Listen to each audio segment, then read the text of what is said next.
Hey guys, what's up? CloneYoshi here once again. Today we're going to be talking about Nosferatu, the 1922 silent movie known for its German expressionism.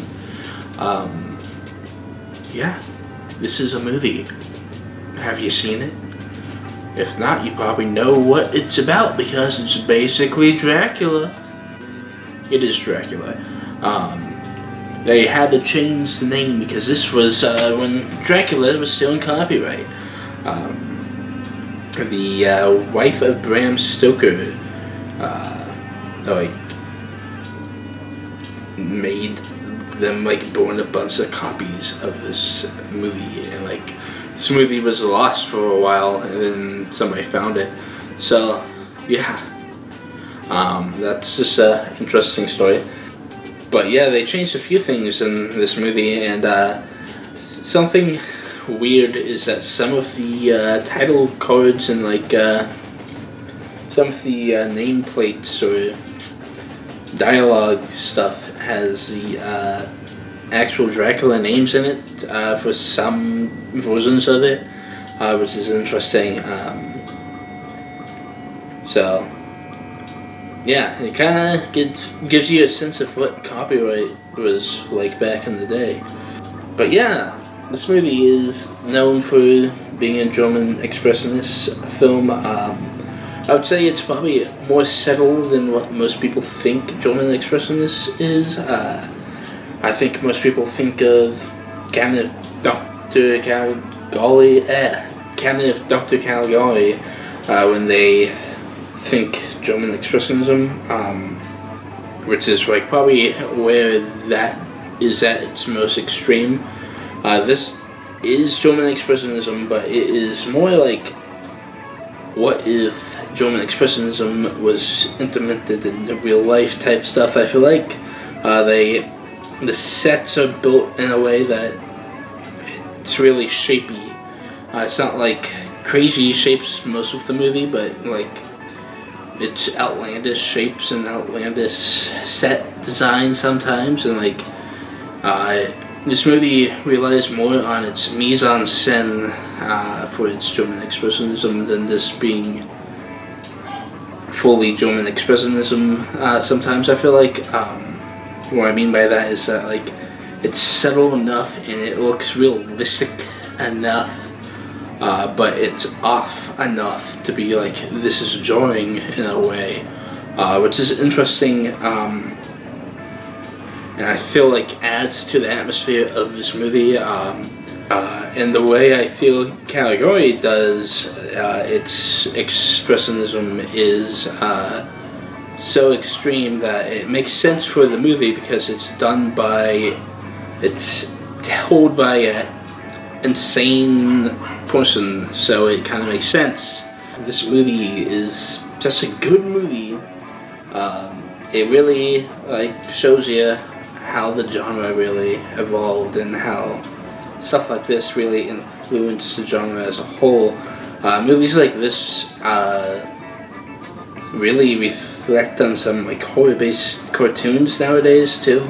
A lot of the atmospheric stuff I feel you can see in some horror-based cartoons, and it definitely inspired Tim Burton in a way, I feel so yeah. But this movie is interesting also in the fact that they added probably one of the more traditional effects to vampires that wasn't really done before this movie, and that's the sunlight thing. Before that, sunlight wasn't really a problem for vampires. So yeah, this was the dawn of the sunlight kills vampires trope that we see in a bunch of random stuff nowadays. I think one of the best examples of it being used is one of the Hammer films kills Dracula with that. I think it was the first one, if not the first one, the second one that does it. And then there's also a bunch of other stuff that is how we view some vampires today, the long fingernails and the pointy ears themselves kinda comes from the book, but the way they are usually perceived in movies, I feel like comes more from this movie than the actual book, because I feel like in the book it was a bit more subtle and more realistic. This is probably one of the most influential movies for vampires, besides for the Bela Lugosi Dracula. This one really adds more of that like stereotypical cinematography that I feel like we see with vampires nowadays, especially with like the shadows creeping up the staircase and stuff like that. Just like some of the angles that we associate with vampires, I feel like comes from this a bit. I mean, I guess you can say that's just basic cinematography for things like vampires, but hey, I feel like this is really where some of these like angles really got tested out, because like when we looked at Phantom, those shots were so static and so kind of just like, we need to make this scene the thing, and not like nothing in the background really factors into it.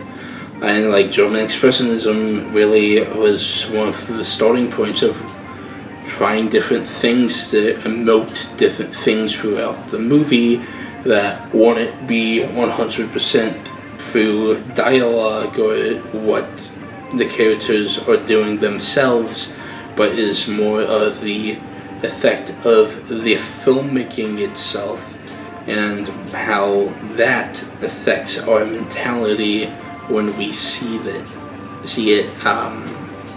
But yeah, this movie is a good movie for people that like silent movies, like horror movies. If you're not into silent movies, you probably wouldn't get into this really.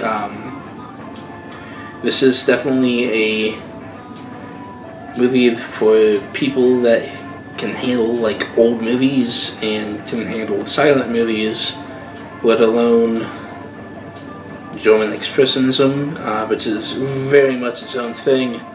But yeah, if you can handle some older movies and you like horror, this is like essential for you to watch, pretty much.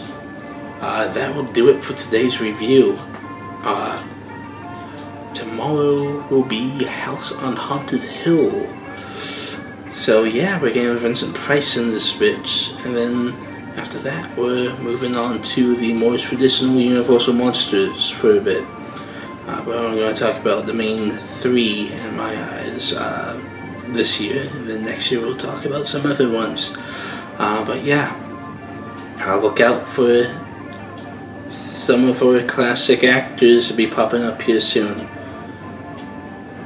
But until then, I'll see you guys tomorrow, and stay spooky, my friends.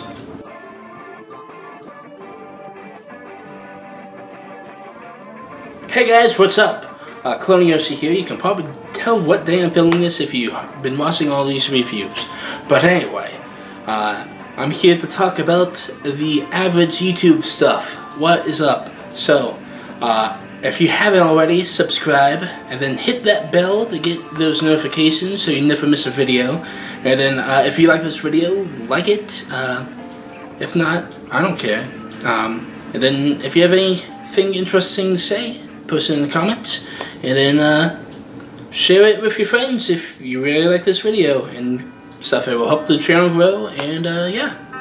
So thank you for doing all that stuff, and I'll see you guys in the next video. Peace out. 3-day weekend, yeah!